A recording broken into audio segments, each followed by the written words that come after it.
ఈరోజే మాఘ శుక్రవారం. ఎంతో పవిత్రమైన విశేషమైన రోజు. మాఘమాసము అంటే లక్ష్మీనారాయణలకు ప్రీతికరమైన మాసం. అందున మాఘ శుక్రవారము అంటే ఆ లక్ష్మీదేవికి ఎంతో ఇష్టం. మరి ఎంతో విశేషమైన పవిత్రమైన ఈ రోజు ఈ కథలను విన్నా, చదివినా, చెప్పినా, వినిపించినా జన్మల పాపాలు తొలగి కోటి జన్మల పుణ్యం వస్తుంది. సకల శుభాలు కలుగుతాయి. మరి ఆ కథలేంటో ఇప్పుడు ఈ వీడియోలో తెలుసుకుందాం. అదే చిలక ముగ్గుల నోము కదా. పూర్వం ఒక గ్రామంలో ఒక బ్రాహ్మణ దంపతులు నివసిస్తూ ఉండేవారు. వారికి సంతానం లేకపోవడం వల్ల ఎంతో బాధగా ఉండేది. ఇక ఆ బ్రాహ్మణుడు ఒకరోజు సంతానం కోసం విష్ణుమూర్తి గురించి తపస్సు చేయడానికి అరణ్యాలకు వెళ్ళిపోయాడు. అక్కడ అరణ్యంలో విష్ణుమూర్తి గురించి ఘోర తపస్సు చేయసాగాడు. ఆ ఘోర తపస్సు చూసి శ్రీ మహావిష్ణువు సంతోషించి ఆ బ్రాహ్మణుడి ఎదుట ప్రత్యక్షమయ్యాడు. అప్పుడు విష్ణుమూర్తి ఇలా పలికాడు, ఓ బ్రాహ్మణ శ్రేష్ఠుడా, ఏమి నీ కోరిక అని అడిగాడు. దానికి ఆ బ్రాహ్మణుడు ఎంతో సంతోషించి స్వామిని అనేక విధాలుగా స్తుతించి ఇలా పలికాడు, స్వామి, అసాధ్యమైన నీ దర్శనం నాకు కలిగింది. నేను ఒక పేద బ్రాహ్మణుణ్ణి, నాకు సంతానం లేదు, నాకు సంతానం కలిగేలా దీవించు అని వేడుకున్నాడు. అప్పుడు శ్రీ మహావిష్ణువు బాగా ఆలోచించి ఇలా అన్నాడు, చూడు బ్రాహ్మణ శ్రేష్ఠ, నీకు భర్త చనిపోయినా ఆడపిల్ల సంతానంగా కావాలా, లేదా ఆయుష్ లేని మగబిడ్డ కావాలా, కోరుకో అన్నాడు. అప్పుడు ఆ బ్రాహ్మణుడు బాగా ఆలోచించి, స్వామి, చనిపోయే కొడుకు నాకు ఎందుకు, నాకు ఆడపిల్లే కావాలి అని చెప్పాడు. దీంతో శ్రీ మహావిష్ణువు, సరే బ్రాహ్మణుడా, నీ కోరిక తప్పక నెరవేరుతుంది అని ఆశీర్వదించి అంతర్ధానమయ్యాడు. ఇక ఆ బ్రాహ్మణుడు అడవి మార్గంగా ఇంటికి చేరుకున్నాడు. కొన్నాళ్లకు భార్య గర్భం ధరించి 12 ఆడపిల్లను కన్నది. తల్లిదండ్రులు ఆమెకు విష్ణుమూర్తి వరం వల్ల పుట్టింది కాబట్టి నారాయణమ్మ అనే పేరు పెట్టారు. ఆమెకు యుక్త వయసు రాగా వివాహం చేయాలని ఆ బ్రాహ్మణ దంపతులు ఎందరినో కలిసి ఎన్నో సంబంధాలు చూశారు. కానీ నారాయణమ్మను చేసుకోవడానికి ఎవరూ ముందుకు రాలేదు. ఇక చివరకు తల్లిదండ్రుల విచారంతో అడవికి వెళ్ళి కనీసం ఒక రాతితోనైనా పెళ్లి చెయ్యాలి అనుకుని ఆ ఆడపిల్లను తీసుకెళ్లారు. ఆ అడవిలో శ్రీకృష్ణుడి విగ్రహాన్ని చూసి ఆ శ్రీకృష్ణుడితో ఆమె వివాహాన్ని జరిపించారు. ఇలా వివాహం జరిగిందో లేదో అలా ఆ విగ్రహం బద్దలై పిండి అయిపోయింది. దీంతో నారాయణమ్మ ఎంతో బాధపడి గోరున ఏడ్చింది. ఇక తల్లిదండ్రులు ఎంతో దుఃఖించి ఇంటికి తిరిగి వెళ్ళిపోయారు. కొంతకాలానికి నారాయణమ్మ తన బాధను విష్ణుమూర్తికి చెప్పుకోవడానికి విష్ణుమూర్తి గురించి తపస్సు చేయసాగింది. ఇలా జరుగుతూ ఉండగా కొన్నాళ్లకు నారాయణమ్మ తల్లిదండ్రులు కూతురు గురించి బెంగపెట్టుకుని చనిపోయారు. ఇక నారాయణమ్మ ఇంట్లోనే తపస్సు చేసుకుంటూ ఎవరు వచ్చినా సరే నా దగ్గరకు రాకండి, నన్నేమీ అడగకండి నారాయణ అంటూ ఉండేది. అలా అడుక్కునేవాళ్ళు అలా వాకిలి దగ్గరకు వచ్చి ఆ మాటలు విని వెనక్కి వెళ్ళిపోయేవారు. అందుచేత ఊళ్ళో అందరూ ఆమెను ఇంట్లో నారాయణమ్మ అని పేరు పెట్టి పిలిచేవారు. అలా తపస్సు చేస్తూ నారాయణమ్మకు ముసలితనం వచ్చింది. ఇలా ఉండగా ఒకరోజు ఆమె తపస్సుకు మెచ్చి శ్రీ మహావిష్ణువు ఆమెను పరీక్షించాలని ఒక కాకి రూపంలో వచ్చి కావు కావుమని అరుస్తూ ఉండగా నారాయణమ్మ ఆ సమయంలో ఇల్లు అలుకుతూ అలుకుగుడ్డతో కాకిని కొట్టింది. దీంతో కాకి రూపంలో ఉన్న శ్రీ మహావిష్ణువు ఆ అలుకుగుడ్డను తీసుకుని వెళ్ళిపోయాడు. అలా వెళ్తూ ఉండగా దాంట్లో ఒక కందిగింజ ఉండి దారిలో ఆ కందిగింజ నేలపై పడి మొక్క మొలిచింది. ఈ విధంగా జరిగిన కొంతకాలానికి నారాయణమ్మ చనిపోయింది. ఇక నారాయణమ్మ చేసిన తపస్సుకు ఆమె భక్తికి మెచ్చి విష్ణుదూతలు వచ్చి నారాయణమ్మను విష్ణులోకానికి తీసుకుపోయారు. అక్కడ విష్ణుమూర్తి నారాయణమ్మతో ఇలా అన్నాడు, నీవు నాకిచ్చిన అలుకుగుడ్డ ఇదిగో, నీవే తీసుకో, ఈ రోజు నుంచి ఇది నీతోనే ఉంటుంది అని చెప్పాడు. అంతేకాదు, నారాయణమ్మ, నీవు నాకిచ్చిన ఈ అలుకుగుడ్డలో ఒక కంది గింజ ఉంది, అది భూమి మీద పడి ఒక చెట్టుగా మొలిచింది. ఈ అలుకుగుడ్డ, ఆ కంది చెట్టు రెండూ నీవే. ఈ రెండే నీవు సంపాదించుకున్నావు అన్నాడు శ్రీ మహావిష్ణువు. అప్పుడు నారాయణమ్మ ఇలా పలికింది. స్వామి, నేను నీ భక్తురాలను, నన్ను ఎందుకు ఇలా చేశావు అని అడగ్గా విష్ణుమూర్తి ఇలా పలికాడు.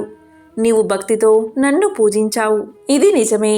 కాని నీవెప్పుడూ ఏ దానమూ చేయలేదు. కనీసం ఒకరికైనా అన్నాన్ని పెట్టలేదు. ఒకరికి కూడా భిక్ష వేయలేదు. దాన ధర్మాలు అసలే లేవు.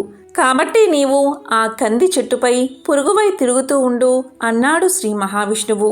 దీంతో నారాయణమ్మ పురుగ్గా మారి ఆ కంది చెట్టుపై తిరుగుతూ ఉండేది. ఇలా కొంతకాలం గడిచింది. ఇక విష్ణుమూర్తి ఆ చెట్టుపై తిరుగుతున్న పురుగు రూపంలో ఉన్న నారాయణమ్మతో ఇలా అంటాడు. చూడు నారాయణమ్మ, నా భార్య లక్ష్మీదేవి చిలుకల ముగ్గుల నోము పడుతుంది. ఆమె నీ దగ్గరకు వచ్చినప్పుడు ఒక బిందువును దారపోస్తే వస్తానని చెప్పు అంటాడు మహావిష్ణువు. దానికి సరే అంటుంది నారాయణమ్మ. ఇక కొంతకాలానికి లక్ష్మీదేవి చిలుకల ముగ్గుల నోము పట్టి నారాయణమ్మను పిలవడానికి అక్కడికి వస్తుంది. ఆ సమయంలో నారాయణమ్మ విష్ణు మహిమతో బంగారు విగ్రహమై ఇంట్లో ఉంటుంది. శ్రీ మహాలక్ష్మి వచ్చి నారాయణమ్మను పిలవగా నారాయణమ్మ ఇలా పలుకుతుంది. అమ్మా లక్ష్మీదేవి, నాకు ఒక బిందువును ఫలాన్ని దారపోస్తే నేను వస్తాను అని అంటుంది. దానికి నారాయణమ్మ ఒప్పుకోగా లక్ష్మీదేవి నారాయణమ్మను తీసుకుపోతుంది. ఇక లక్ష్మీదేవి నోము పట్టి నారాయణమ్మను నీకేం కావాలో కోరుకో అంటుంది. దానికి నారాయణమ్మ, అమ్మా, నీ పాదభక్తి తప్ప నాకేమీ అక్కర్లేదు అనగా లక్ష్మీదేవి ఎంతో సంతోషించి నీకు 5వతనం ఎప్పుడూ ఉంటుంది అని వరాన్ని ప్రసాదించింది. ఇక నారాయణమ్మ ఎంతో సంతోషించింది. ఈ చిలుకల ముగ్గుల నోమును 5 సంవత్సరాలు పట్టి 5 కేజీల బియ్యం అప్పాలు చేసి ముత్తైదువులకు దక్షిణ తాంబూలాలతో ఇవ్వాలి. ఈ వ్రతకథను ఎవరైతే వింటారో వారికి వ్రతఫలం లభిస్తుంది. పూర్వకాలంలో సుమేధుడు అనే బ్రాహ్మణుడికి 7 కొడుకులు ఉండేవారు. వారందరికీ వివాహాలు జరిగి భార్యలు కాపురాలకు రావడం వల్ల వేరింట కాపురాలు చేస్తూ ఉన్నారు. ఒకరోజు పొద్దుట శుక్రవారపు మహాలక్ష్మి లోక సంచారం చేస్తూ ఆ బ్రాహ్మణుడి కోడళ్ల ఇంటికి వెళ్ళింది. ఒక కోడలు పొద్దుటే పిల్లలకు భోజనం పెట్టి తాను కూడా తింటూ ఉంది. ఇది చూసి శ్రీ శుక్రవారపు మహాలక్ష్మి ఎంతో బాధపడింది. ఇంకొక కోడలు పాచి వాకిటిలో పేడ వేసుకుంటూ ఉంది. మరొక కోడలు పాత గుడ్డలను పెడుతూ ఉన్నది. మరొక కోడలు పాచి వాకిటిలో వడ్లు దంపుతూ ఉన్నది. మరొక కోడలు పాచి వాకిలి అందే పిల్లలకు తలంటి తాను కూడా తలంటుకుంటూ ఉంది. ఈ విధంగా 6 కోడళ్ళు చేయడం చూసి శుక్రవారపు మహాలక్ష్మి వారి ఇళ్లకు వెళ్ళక పెద్ద కోడలు ఇంటికే వచ్చింది. పెద్ద కోడలు ఆ సమయంలో ఇల్లు అలుక్కుని వాకిట కల్లాపు చల్లి స్నానం చేసి పసుపు రాసుకుని బొట్టు పెట్టుకుని కట్టుకున్న బట్ట భర్తకు ఇచ్చి తాను తలుపు వెనుక కూర్చుని ఉన్నది. అక్కడగల శుభ్రతకు మెచ్చుకున్న శుక్రవారపు మహాలక్ష్మి అరుగు మీద కూర్చుని ఇలా పలికింది. అమ్మాయి, బయటకి ఒకసారి రావమ్మా అని పలికింది. దానికి పెద్ద కోడలు లోపల నుంచి ఇలా సమాధానం చెప్పింది. అమ్మా, నేను రావడానికి వీలులేదు. మేము చాలా పేదవారం. మాకు ఒకటే బట్ట ఉండడం వల్ల దానిని నా భర్తకు ఇచ్చి యాయావారానికి పంపాను. నా భర్త వచ్చే వరకు నేను ఇక్కడే కూర్చుంటాను అని సమాధానం చెప్పింది. అప్పుడు శుక్రవారపు మహాలక్ష్మి తన బట్టలో సగం ఆమెకు కట్టబెట్టి తనకు ఒక సోలెడు బియ్యం వార్చి పెట్టమని కోరింది. అందుకు పెద్ద కోడలు ఎంతో బాధపడి, అమ్మా, నా భర్త వచ్చే వరకు ఇంట బియ్యం ఉండవని సమాధానం చెప్పింది. అప్పుడు శుక్రవారపు మహాలక్ష్మి ఇలా పలికింది. అమ్మా, నీవు శుక్రవారపు మహాలక్ష్మి మా ఇంటికి వచ్చింది. ఆమెకు ఈ సరుకులు కావాలని వర్తకులకు చెప్పి కావలసినవి తెచ్చుకోమని చెప్పి ఆ బ్రాహ్మణ స్త్రీని పంపించింది. దాంతో పెద్ద కోడలు శుక్రవారపు మహాలక్ష్మి చెప్పిన ప్రకారం కోమటి ఇంటికి వెళ్ళి తన ఇంటికి శుక్రవారపు మహాలక్ష్మి వచ్చిందని తెలిపి పప్పు, బియ్యం, మిగతా వంటకు కావలసిన పదార్థాలన్నీ ఇమ్మని కోరగా అతడు వాటన్నిటినీ ఇచ్చాడు.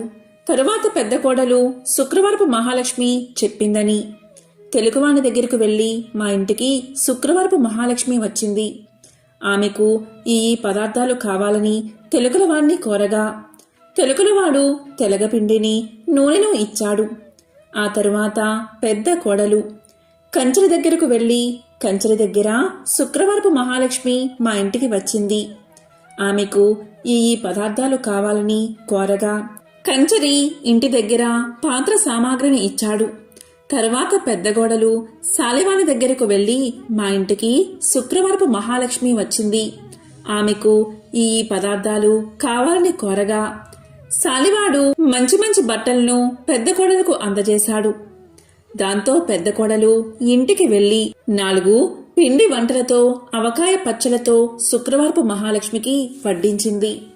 అంతలో ఆమె భర్త ఎడమూట పెడమూటలతో సంతోషంగా ఇంటికి వచ్చాడు. ఆ రోజు అతనికి సంతృప్తికరంగా యాయావారం దొరికింది. అతనికి పెద్ద కోడలు భోజనం వడ్డించగా దాన్ని పోంచేసి ఇవి ఎక్కడి నుంచి వచ్చాయి అని అడిగాడు. ఆమె తమ గృహానికి శుక్రవారపు మహాలక్ష్మి వచ్చిందని తెలియజేసింది. అంతలో శుక్రవారపు మహాలక్ష్మి తానింక వెళ్తాను అని చెప్పగా పెద్ద కోడలు అమ్మా ఈరోజు రాత్రి భోజనం చేసి వెళ్దూగాని అని కోరింది. దానికి శుక్రవారపు మహాలక్ష్మి అంగీకరించి రాత్రి భోజనమైన తర్వాత నేను వెళ్తాను అని చెప్పగా అప్పుడా బ్రాహ్మణ స్త్రీ అమ్మా ఇంత చీకట్లో ఎక్కడికి వెళ్తావు, రేపటి ఉదయమే వెళ్దూగానిలే అని పలకగానే దానికి శుక్రవారపు మహాలక్ష్మి సమ్మతించి నిద్రపోయి కొంత రాత్రికి లేచి తనకు కడుపు నొప్పుగా ఉన్నదని తెలియచేసింది. బయటికి వెళ్లి వస్తానని చెప్పగా అందుకా బ్రాహ్మణ స్త్రీ చీకటిలో వీధిలోకి వెళ్లవద్దు అని ఓ మూలన కూర్చోమని చెప్పింది. మహాలక్ష్మి అదేవిధంగా 4 మూలలోనూ కూర్చుని తెల్లవారే వేళకు మాయమైపోయింది. ఆ బ్రాహ్మణ స్త్రీ నిద్ర మేల్కోగాని ఇల్లు బాగు చేయడానికి చీపుర్ని చేతబట్టి గది యొక్క 4 మూలలా చూసింది. 4 మూలల్లోనూ 4 బంగారు కుప్పలు ఉండడం చూసి ఆమె ఎంతో ఆనందం చెంది భర్తకు ఆ విషయాన్ని తెలియచేసింది. అప్పుడు భర్త తమ ఇంటికి వచ్చిందని సాక్షాత్తు మహాలక్ష్మీదేవే అని భావించి తమపై ఆమె చూపిన దయను తలుచుకుని ఎంతో సంతోషంతో భార్యతో కలిసి శుక్రవార నోమును నోయించుకుని భాగ్యాలను బడసి భక్తి విడువక సంతోషంగా కాలాన్ని గడిపాడు. ఇదే శ్రీ శుక్రవారపు లక్ష్మీ కథ. ఎవరైతే ఈ కథను భక్తి శ్రద్ధలతో వింటారో లేక చదువుతారో వారికి దరిద్ర బాధలు తొలగి సకల ఐశ్వర్యాలు కలుగుతాయి. ధనం మూలం ఇదం జగత్ అనేది అందరికీ తెలిసిన విషయమే. జీవ సమస్తానికి ధనమే మూలం. ధనం లేకపోతే ఆహారం లభించదు. కాబట్టి అలాంటి ధనానికై ఎల్లరూ శ్రీ ధనలక్ష్మీదేవిని ఆరాధించాలి. ఆమె దయకలవాడే కలవాడు, ఆమె దయలేనివాడు లేనివారిలోని లెక్క. ధనం చాలా విలువైనది, ఇది అందరికీ తెలిసిన విషయమే. కాబట్టి ధన ప్రాప్తికై శ్రీ మహాలక్ష్మీదేవిని ఆరాధించాలి. ధనాది దేవత అయిన ఆ శ్రీ ధనలక్ష్మీదేవిని ఆరాధించి ఆమె అనుగ్రహాన్ని పొందాలి. ఆ అమ్మ దయకు పాత్రులై ధనవంతులైన అసంఖ్యాక భక్తులలో ఒకరిద్దరి విషయాలు ఇప్పుడు తెలుసుకుందాం. అదే సమాధి కథ. పూర్వం సమాధి అని ఒక వైశ్యుడు ఉండేవాడు. అతడు విపరీతంగా ధనాన్ని సంపాదించాడు. దానితో అతనికి ధన గర్వం వచ్చింది. కొత్తలో అంతా లక్ష్మీ కటాక్షమే అనేవాడు అతను. రాను రాను దేవుడా లేక దెయ్యమా, నా తెలివితేటలతోనూ బోలెడు పెట్టుబడితోనూ వ్యాపారం చేశాను, అందుకే సంపాదించాను, అంతా నా గొప్పతనమే అండం మొదలుపెట్టాడు. హితవు చెప్పేవారిని కసిరేవాడు, తనకు వంత పాడేవారిని చేరదీసేవాడు. అలా అతని చెంత చేరిన భజనపరులందరూ కూడా అతని వద్ద ధనం తీసుకుంటూ ఉండేవారు. అందుకుగాను వారా సమాధితో కలిసి దైవ దూషణలు కూడా చేస్తూ ఉండేవారు. తద్వారా వారి వద్ద డబ్బు నిలిచేది కాదు.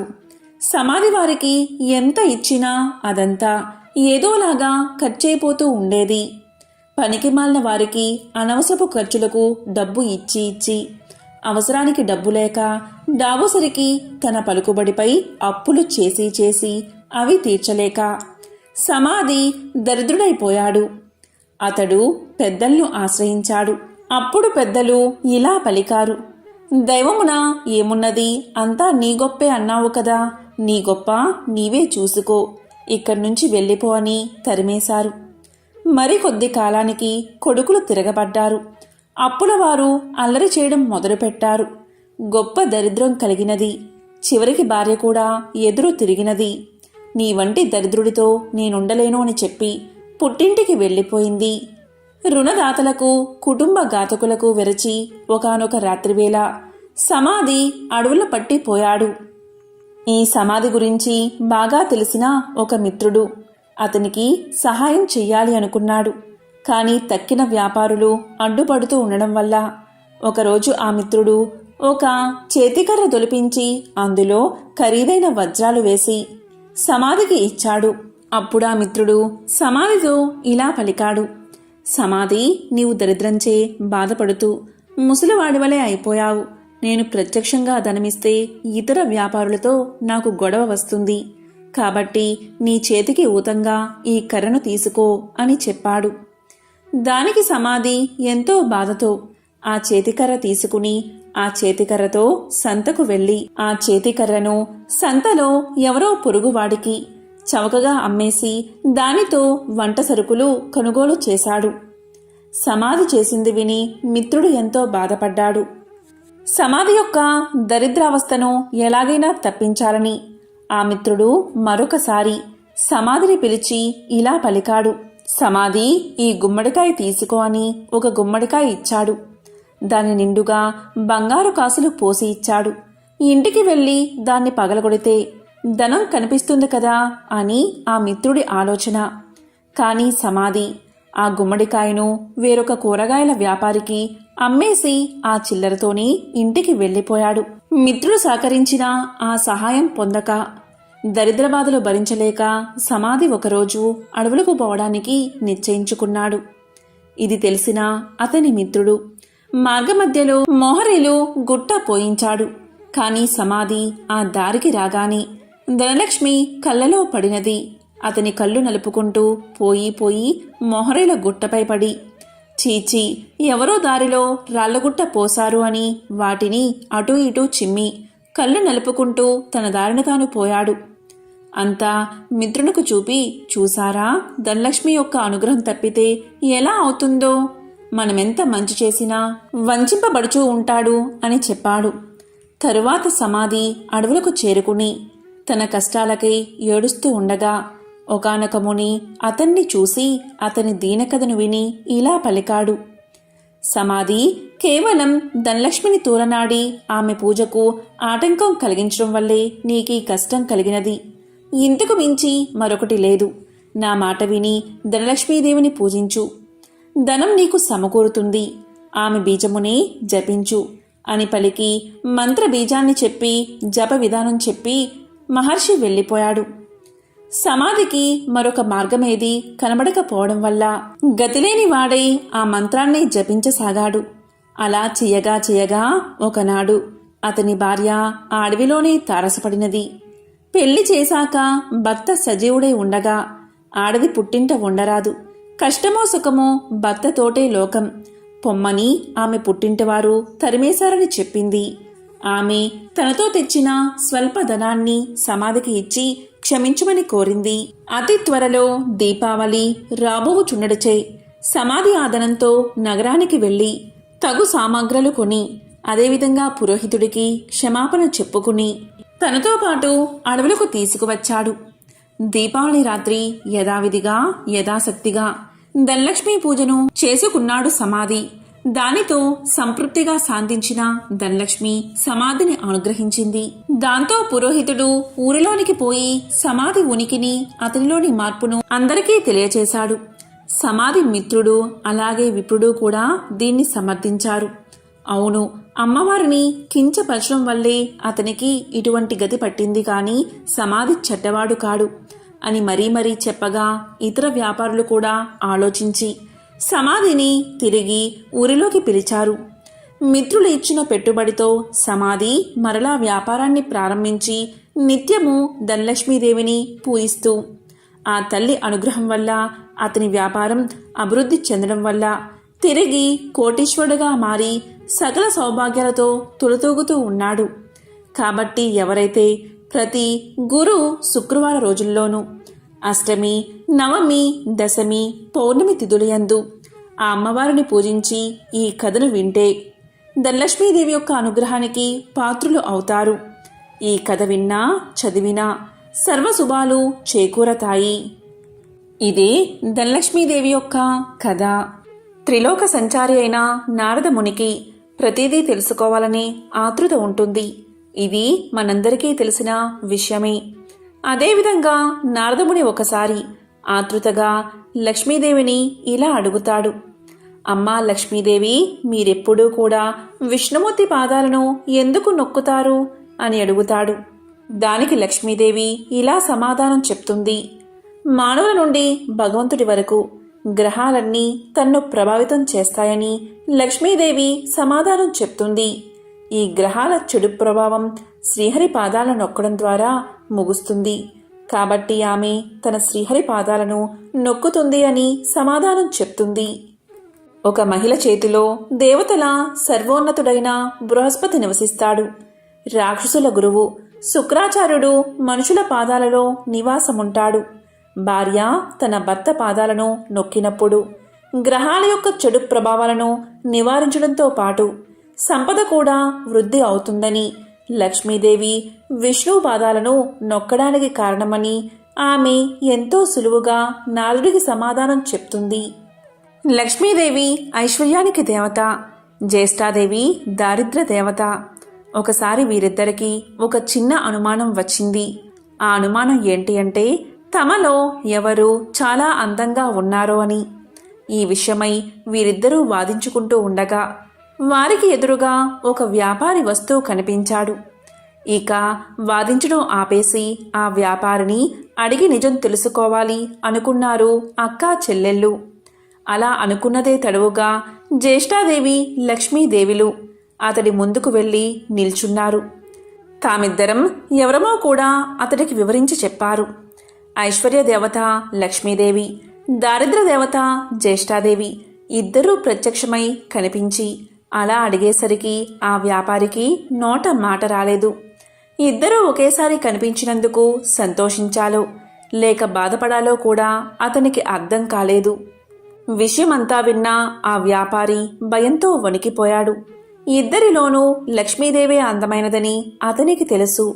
అయితే నిజాన్ని చెబితే జ్యేష్ఠాదేవికి కోపం వస్తుంది. ఆమెకు కోపం వస్తే తనను ఇంకా పేదవాడిని చేస్తుందని తెలుసు. ఇక లక్ష్మీదేవి అందంగా లేదని చెబితే ఆమెకు కోపం వస్తుంది. ఆమెకు కోపం వస్తే తనకున్న ఈ మాత్రం సంపదను కూడా లేకుండా చేసేస్తుంది. ఏం చేసేది భగవంతుడా అంటూ తలపట్టుకున్నాడు. ఇంతలో ఆ వ్యాపారికి ఒక మెరుపులాంటి ఆలోచన వచ్చింది. ఏదైతే అది అయిందని మనసుకు సర్ది చెప్పుకున్న ఆ వ్యాపారి ఆ దేవతలిద్దరికీ నమస్కారం చేశాడు.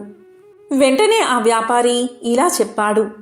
అమ్మా, ఓ మహాలక్ష్మి, నువ్వు ఇంట్లోకి వస్తున్నప్పుడు నీ అంత అందమైన స్త్రీ భూలోకంలో కానీ స్వర్గలోకంలో కానీ ఎవరూ ఉండరు అని చెప్పాడు.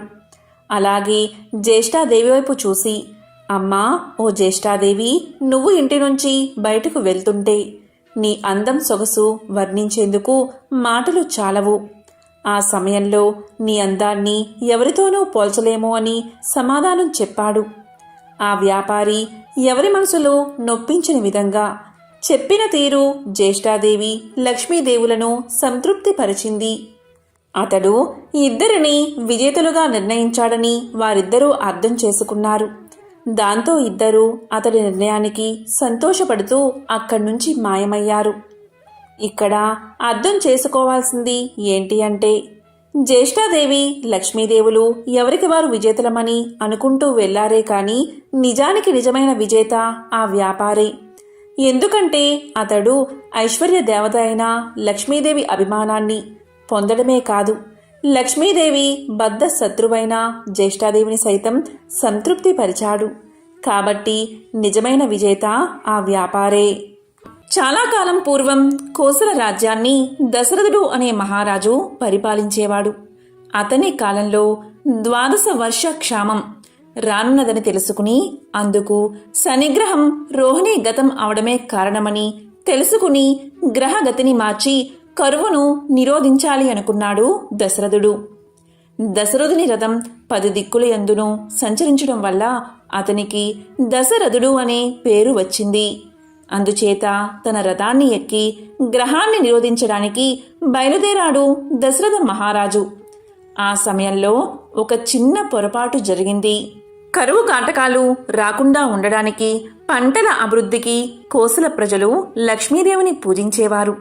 ఆ సంవత్సరం కూడా ధాన్యరాశులను కుప్పలుగా పోసి లక్ష్మీదేవి ప్రతిమను ప్రతిష్ఠించి ఎంతో ఉత్సాహంతో ప్రజలు సంబరాలు చేసుకుంటున్నారు. ఆ వేళకు దశరథుడు ఆ ప్రాంతానికి చేరడం వల్ల ప్రజలు ఆ ప్రభువును కూడా వచ్చి లక్ష్మీదేవి పూజలో పాల్గొనవలసిందిగా ప్రార్థించారు.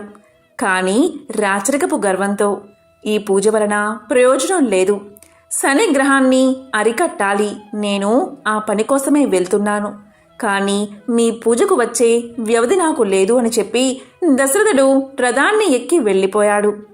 తన రథాన్ని అమ్మవారి పూజా మందిరం మీదుగా తోలించాడు. అందుకు అమ్మవారు కోపగించి తక్షణమే ధాన్య రాశులను అదృశ్యం చేసింది. ప్రజలు గగ్గోలు పడ్డారు. కొట్టాలలో ధాన్యాన్ని దొంగలు కొల్లగొట్టుకుపోయారు. మహావీరుడైన దశరథుడు గ్రహ మార్గానికి చేరి శనిని నిరోధించడానికి ప్రయత్నించాడు. కానీ శనిని జయించలేకపోయాడు. దీనుడై శనిని ప్రార్థించాడు. పరమ కరుణా స్వరూపుడు శనీశ్వరుడు వైరాన్ని విస్మరించి వెంటనే దశరథుణ్ణి అనుగ్రహించాడు. వరాన్ని కోరుకోమన్నాడు.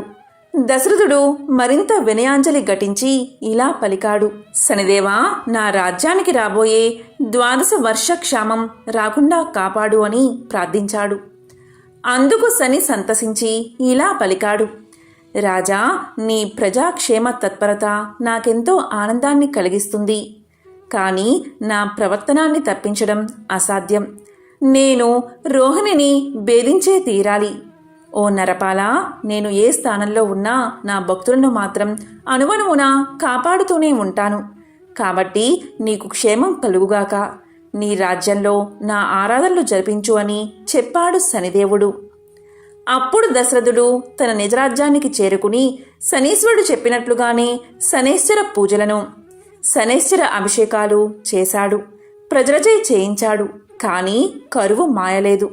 అందుకు ఆశ్చర్యపడిన దశరథుడు వంశాచారుడగు వశిష్ఠుడి చెంతకు చేరి కారణం అడిగాడు. అప్పుడు వశిష్ఠుడు దివ్య దృష్టితో జరిగింది తెలుసుకుని ఇలా పలికాడు: దశరథ, పీడాకారుడైన శని నీయందు అనుగ్రహంగానే ఉన్నాడు. కానీ సర్వశుభంకరి దయాహృదయమైన లక్ష్మీదేవి మాత్రం నీ పట్ల ఆగ్రహించి ఉంది. ప్రజలు ఆచరించు సస్యలక్ష్మీ పూజను నీవు తిరస్కరించడం వల్లే ఇలా జరిగింది. ఆ సమయంలో నీవు కంగారుగా నీవు అమ్మవారి ఆలయం మీదుగా గగన వీధిన రథాన్ని తోలుకుపోయావు. అందుకు కోపగించిన ఆ అమ్మవారు నీ భూమిలో పంటలు పండకుండా ఉండేలా శపించింది. గ్రహపతి తప్పినా సర్దుకోవచ్చు, కానీ దైవానుగ్రహగతి తప్పితే మానవుడు పతనమైపోతాడు కదా. కాబట్టి నీవు తక్షణమే లక్ష్మీదేవిని ఆరాధించు అని ఉపదేశించాడు వశిష్ఠుడు. జరిగిన పొరపాటుకు చిందించాడు దశరథుడు. వెంటనే దశరథుడు ప్రాయశ్చిత్తపూర్వకంగా వశిష్ఠుని పౌరోహిత్యం యందు లక్ష్మీదేవిని యథావిధిగా ఆరాధించాడు. పదే పదే క్షమాపణలు చెప్పుకున్నాడు. బిడ్డ చేసిన తప్పులను తల్లి కలకాలం గుర్తించుకోదు కదా. అందున పశ్చాత్తాపపడే బిడ్డను చేరదీయకుండా ఉంటుందా? దశరథుడు ఆ విధంగా అతని తప్పును తెలుసుకుని తనను ప్రాధేయపడినంతనే లక్ష్మీదేవి దయామతి అయి దశరథుణ్ణి అనుగ్రహించింది. తక్షణమే రాజభటులు దొంగలను పట్టుకున్నారు. ధాన్యాన్ని తిరిగి తెచ్చి కొట్టాల్లో నింపారు. అదృశ్యమైపోయిన కర్షకుల ధాన్యరాశులు కనక ప్రభలతో కళ్ళ ముందు ప్రత్యక్షమయ్యాయి. ఆనాటి నుండి అయోధ్య ప్రజలతో పాటుగానే దశరథుడు కూడా లక్ష్మీదేవిని పూజించడం మొదలుపెట్టాడు. పీడా నివారణకు శనిని, సంపద సమృద్ధికి స్వర్ణలక్ష్మిని ఆరాధించేవారికి కొదువ ఉండదు కదా. ధాన్యలక్ష్మి ఆగ్రహానుగ్రహ ప్రభావాలకు అద్దం పట్టే ఈ కథను చదివినా విన్నా వారు ధాన్యలక్ష్మి అందు లగ్న మానసులై ఆమె కృపకు పాత్రులవుతారు. ఎంతో పవిత్రమైన విశిష్టమైన ఈ కథను విన్నా చదివినా చెప్పినా సకల శుభాలు కలుగుతాయి. శ్రీ మహాలక్ష్మి మహత్యంలోని ఈ చిన్న పవిత్ర కథను వింటే చాలు లక్ష్మీదేవి సిరుల వర్షం కురిపిస్తుంది. వారి యొక్క సమస్త పాపాలు తొలగి పట్టిందల్లా బంగారమే అవుతుంది. కోటి జన్మల మహాపుణ్యం వస్తుంది. మరి ఆ కథ ఏంటో ఇప్పుడు తెలుసుకుందాం. పూర్వకాలంలో కళింగ దేశంలో వెంకటాచారి అనే కంసాలి ఉండేవాడు. అతను పనిలో ఎంతో నైపుణ్యం చెందినవాడుగా పేరు గడించాడు. వెంకటాచారి భార్య సుమతి ఎంతో దైవ భక్తురాలు. ఆ దంపతులకు 2 ఆడపిల్లలు. వారి పేర్లు శారద, నీరజ. చక్కగా చదువుకుంటూ తల్లికి చేదోడు వాదోడుగా ఉండేవారు. వెంకటాచారి నైపుణ్యం కలవాడే, కానీ ఏమాత్రం కల్తీకి పాల్పడకుండా ఎంతో నిజాయితీగా పనిచేసేవాడు. మిగిలిన తోటి కంసాలులు కక్కుర్తిపడి కల్తీ చేసి తక్కువ సొమ్ముకే పనులు ఒప్పుకుని చేసేవారు. దీనివల్ల వెంకటాచారికి ఆదాయం అంత ఎక్కువగా ఉండేది కాదు. ఏదో వచ్చిన సొమ్ముతో కాలం గడుపుకుంటూ వస్తున్నాడు. రోజులు ఇలా గడుస్తున్నాయి. పెద్ద కుమార్తెకు వివాహ వయసు వచ్చింది.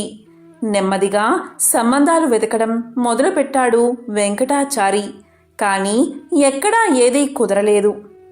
వెంకటాచారి పక్క ఇంట్లో కృష్ణశర్మ అనే పురోహిత కుటుంబం ఉంటుంది. కృష్ణశర్మ భార్య రుక్మిణి, వెంకటాచారి భార్య సుమతి ఎంతో స్నేహితులుగా ఉండేవారు. కృష్ణశర్మ రుక్మిణి దంపతులకు పద్మప్రియ అనే 7 సంవత్సరాల కుమార్తె ఉండేది.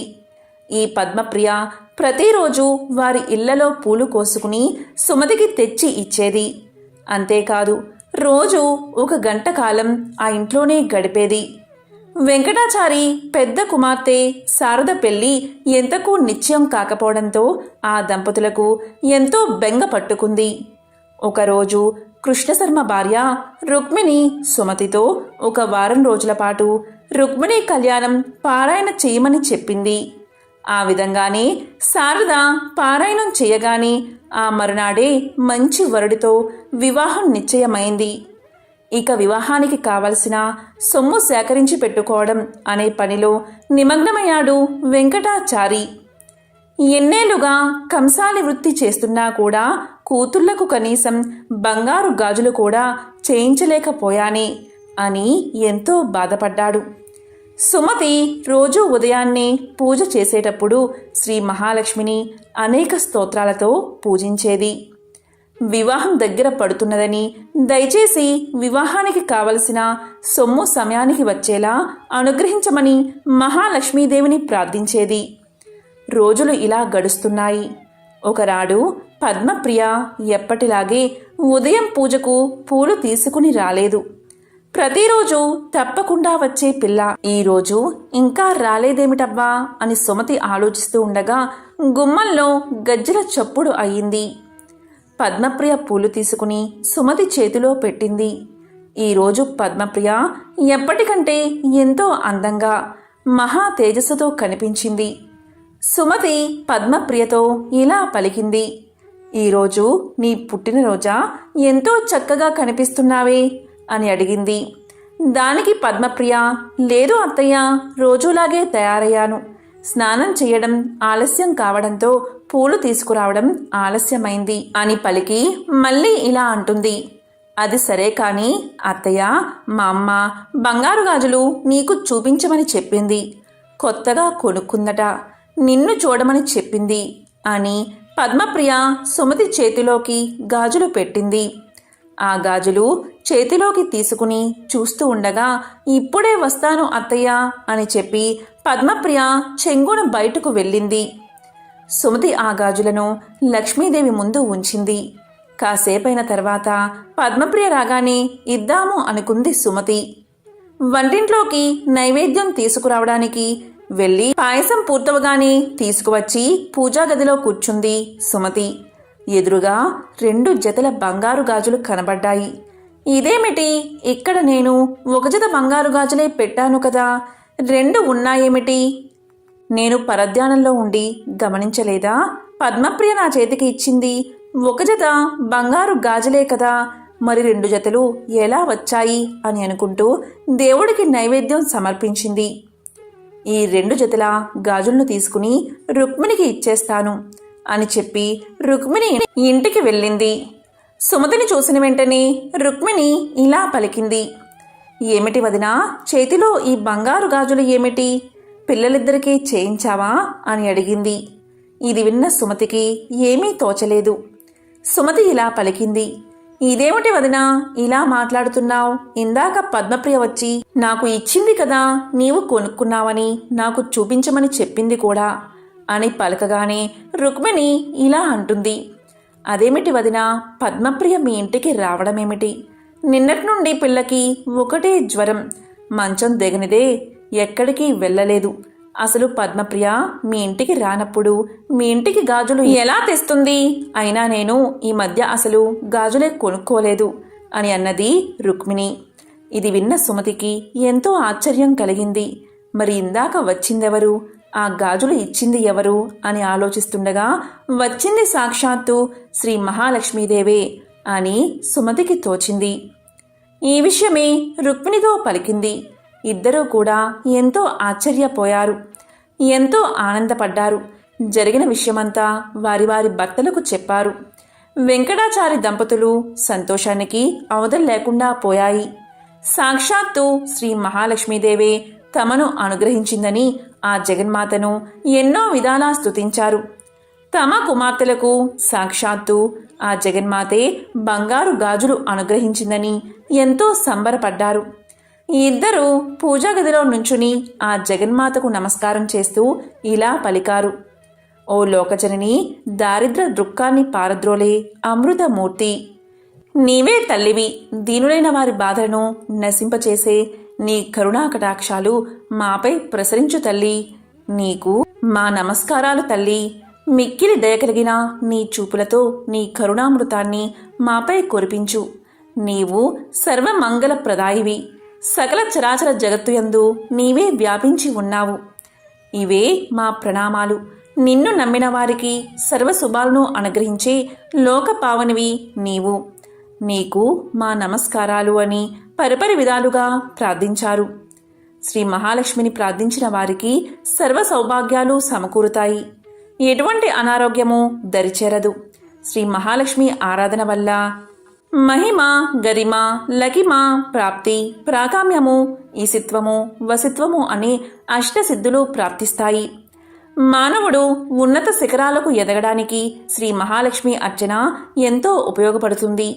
గత జన్మలో చేసిన పాపాలు దారిద్ర్యంగా పిలువబడతాయి. ఈ జన్మలో పుణ్యకార్యాలు చేయడం వల్ల దారిద్ర్యం నశించి ఐశ్వర్యం లభిస్తుంది. ఓ జగన్మాత, నీకు ఇవే మా నమస్కారాలు.